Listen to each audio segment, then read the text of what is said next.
En France, il y a un phare qui a plus de 400 ans d'histoire. On le surnomme le Versailles des mers. C'est le fameux phare de Cordouan. Il est inscrit au patrimoine mondial de l'UNESCO. Ce matin, mon père et moi sommes allés visiter ce phare. Pour y aller, nous avons embarqué à bord du Jules Verne 3 en partant du port de Royan qui se trouve au nord de l'estuaire de la Gironde. Le bateau a navigué pendant 1 heure pour que l'on puisse voir le phare de loin car il se trouve hors de l'estuaire. L'eau qui entoure le phare est peu profonde. C'est pour ça qu'une navette est venue nous chercher car le bateau ne peut pas s'approcher du phare. Le phare mesure 67,5 mètres et il a 301 marches. Dans le phare, il y a 2 gardiens qui nous servent aussi de guides.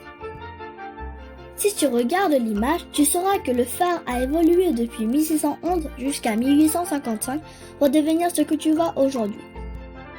Il se présente comme un joyau d'architecture conçu à la gloire des rois de France. Une chapelle magnifique se situe au 2e étage. Il y a aussi des trous au milieu de chaque étage. Ils servent à livrer de grosses marchandises aux ouvriers pour rénover plus facilement le phare. Il n'y a qu'un seul escalier pour monter ou descendre. Nous sommes enfin arrivés. En levant la tête, tu vois la signature lumineuse qui porte aujourd'hui 19,5 000 marins, soit un peu plus de 36 km.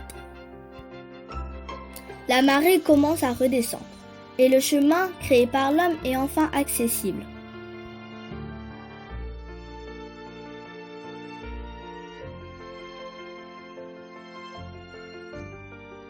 À la fin du chemin, on peut choisir entre prendre la navette ou marcher 800 mètres jusqu'à la dune de sable ou la même navette les amèneront au Jules Verne 3.